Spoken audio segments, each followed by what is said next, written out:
atmosfer. Kalau dibilang lapisan atmosfer, itu adalah berbicara tentang lapisan udara yang menyelimuti permukaan bumi. Kenapa manusia itu bisa hidupnya di planet bumi, kenapa tidak di planet lain? Ada sesuatu yang istimewa dari planet bumi, dan itu sudah kita pelajari di bab sebelumnya di semester 1, di mana planet bumi itu memiliki keistimewaan. Keistimewaan dari planet bumi salah satunya adalah terletak pada lapisan atmosfernya. Saya ulang sekali lagi, lapisan atmosfer di sini artinya itu adalah lapisan udara yang menyelimuti permukaan bumi. Bagaimana keistimewaan dari lapisan atmosfer bumi ini sehingga mendukung kehidupan, itu akan Ibu uraikan satu persatu pada hari ini. Kamu boleh lihat skema yang sudah Ibu gambarkan di depan, ya. Lapisan atmosfer atau lapisan dari udara yang menyelimuti bumi, dia terdapat, yang pertama ada namanya lapisan troposfer, kemudian lapisan stratosfer, lapisan mesosfer, lapisan termosfer, di mana lapisan termosfer ini terdapat nanti lapisan ionosfer, dan yang terakhir itu adalah lapisan eksosfer. Dari skema ini kita juga nanti bisa melihat bagaimana tekanan udaranya dan temperaturnya. Ibu akan mulai menjelaskan satu persatu. Kita mulai dari lapisan troposfer. Apa yang istimewa dari lapisan troposfer ini? Lapisan troposfer ini adalah lapisan yang paling dekat dengan permukaan bumi. Ketinggiannya kalau kita lihat, dia terletak pada ketinggian 0 sampai 12 km di atas permukaan bumi. Jadi dari 0 berarti artinya dari sekitaran kita ini itu sudah merupakan bagian dari lapisan troposfer. Pernah nggak menyentuh awan? Kalau Ibu tanya seperti itu, pasti bingung. Gimana caranya kita menyentuh awan? Sebenarnya kamu bisa menyentuh awan.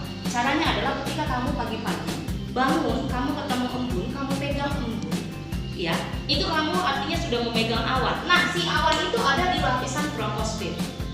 Lapisan troposfer ini sangat berpengaruh terhadap kehidupan manusia. Kenapa? Di sini merupakan konsentrasi dari yang namanya oksigen. Artinya konsentrasi oksigen berarti di sini banyak oksigennya. Oksigen itu sangat berpengaruh terhadap manusia dan makhluk hidup lainnya.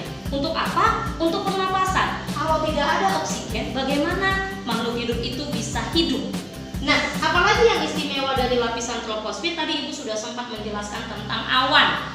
Nah, di lapisan troposfer ini dia merupakan lapisan terjadinya, ya, tempat terjadinya proses cuaca. Ya, kalau dibilang cuaca, ada apa aja di proses cuaca ini? Ketemulah nanti kamu di sini yang namanya hujan, awan, petir, dan lain-lain, ya. Jadi konsentrasi oksigen itu juga mempengaruhi yang namanya proses terjadinya cuaca. Cuaca ada di lapisan troposfer. Nah, anak-anak, setiap permukaan bumi itu berbeda ketebalan dari lapisan troposfernya. Karena semakin bumi ini mendekati kutub, maka konsentrasi oksigennya itu semakin berkurang. Semakin dingin suatu tempat, sebenarnya oksigennya itu semakin rendah. Makanya lapisan troposfer itu akan semakin tebal kalau dia ada di sekitar ekuator atau sekitar garis khatulistiwa. Kalau dia sudah naik ke daerah kutub, maka ketebalan dari troposfer itu akan semakin berkurang. Ya, kalau di kutub dia paling tebal itu hanya sampai 9 km saja. Sementara kalau di daerah khatulistiwa ketebalannya bisa sampai 12 km. Perhatikan yang ada di skema ini. Kalau kita lihat suhu rata-rata dari troposfer itu, dia suhunya itu kisarannya itu adalah di 0 derajat Celcius. Titik terendahnya itu dia di 0 derajat Celcius. Kalau sudah di 0 derajat Celcius berarti sudah membeku. Nah, dengan tekanan udara yang ada di sini itu dia bisa sampai 100. Ya, bisa sampai 100. Cukup jelas untuk troposfer? Kalau kurang jelas nanti kamu boleh menanyakan di kolom komentar apa yang kurang kamu paham tentang troposfer. Nah, si tropopause, Bu, ini kok ada tropopause? Tropopause ini adalah lapisan yang memisahkan. Saya ulang ya. Tropopause itu adalah lapisan yang memisahkan antara troposfer dengan stratosfer. Jadi ada pemisahnya. Jadi ini bisa dibilang kayak perpaduan antara si stratosfer dengan troposfer. Tidak terlihat batas yang jelas. Makanya ada yang namanya lapisan tropopause. Oke, kita lanjut ke lapisan yang kedua. Lapisan yang kedua itu adalah lapisan stratosfer. Si lapisan ini memiliki keistimewaan. Kita lihat dulu ketinggiannya, pada ketinggian berapa dia berada. Ya, kalau kamu lihat dari skemanya, ketinggiannya itu pada 12 km sampai 60 km.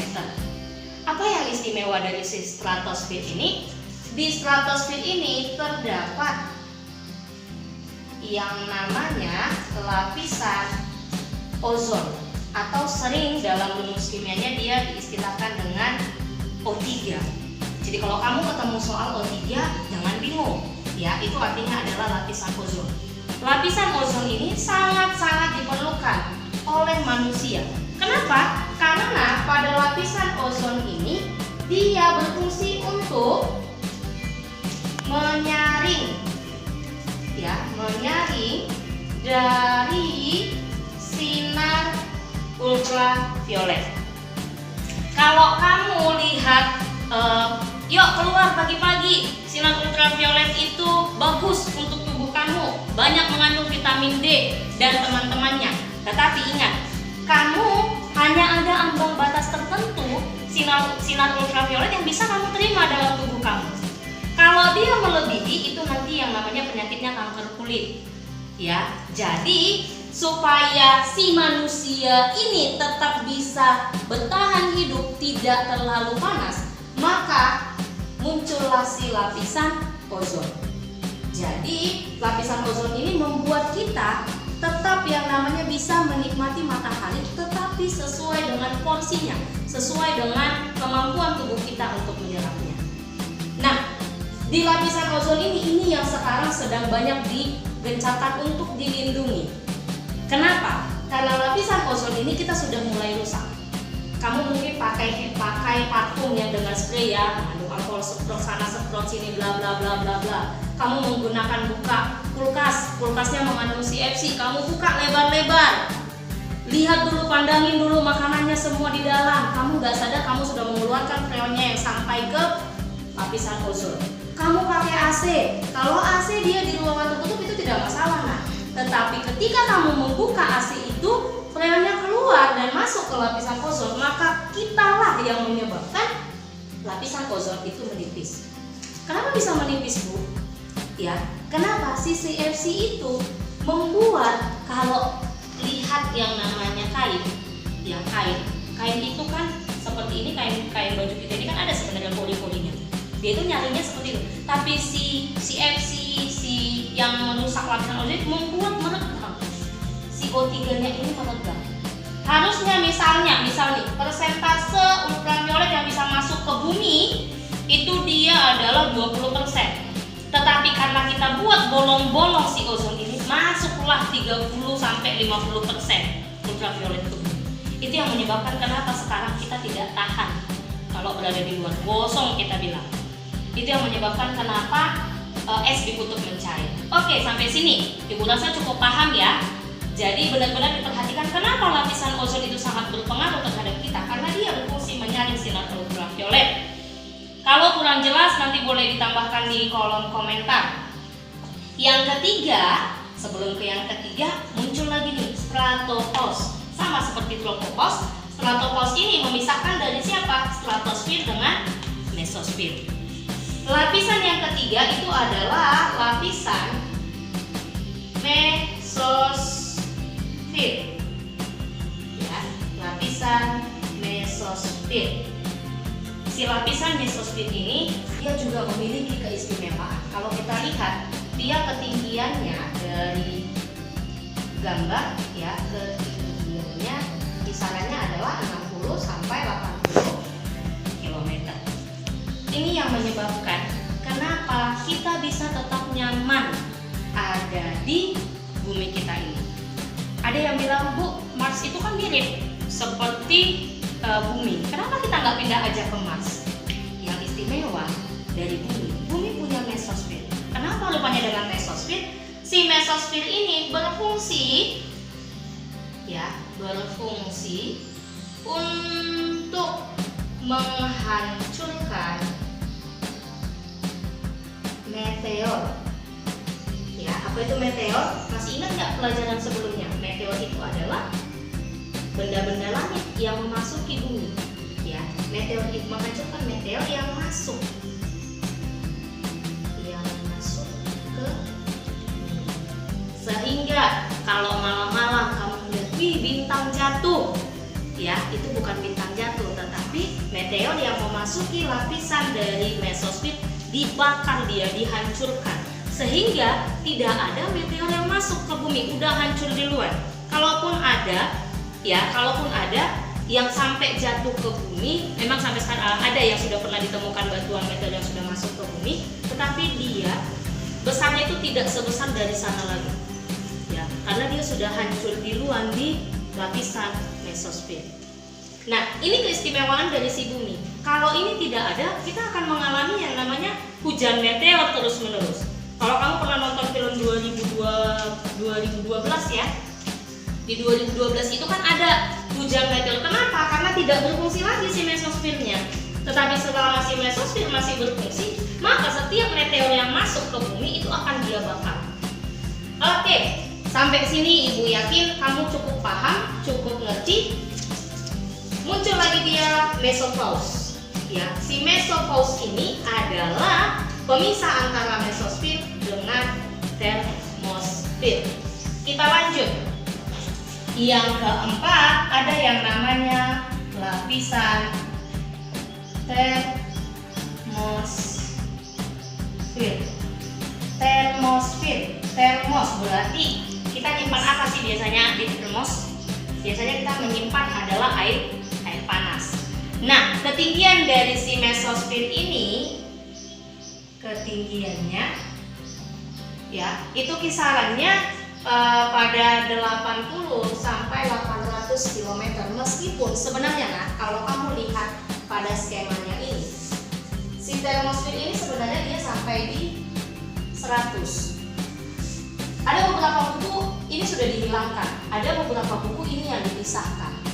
Tetapi kita akan membuat, kalau buku paket kamu ini mereka digabungkan, karena memang ionosfer ini berada mirip seperti lapisan ozon ini, ada di lapisan stratosfer. Itu kalau lapisan aja. Kalau ionosfer ini ada di lapisan termosfer. Jadi kalau kamu nemuin buku, di buku kami dipisah nih Bu, termosfer sama ionosfer, tidak masalah. Meskipun sebenarnya pada faktanya ini merupakan bagian dari termosfer. Jadi ketinggiannya saya buat di sini adalah 80 sampai 800 km.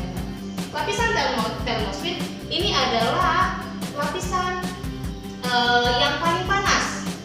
Terpanas. Kenapa? Makanya dibuat terpanas. Ini adalah lapisan terpanas.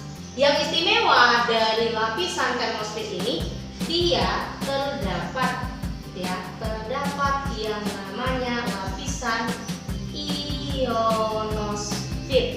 Apa fungsi dari lapisan si ionosfer ini? Ya, berterima kasihlah dengan Tuhan yang menciptakan lapisan ionosfer ini, yang menyebabkan saya meskipun mengajarnya di sekolah, kamu tetap bisa belajar di rumah.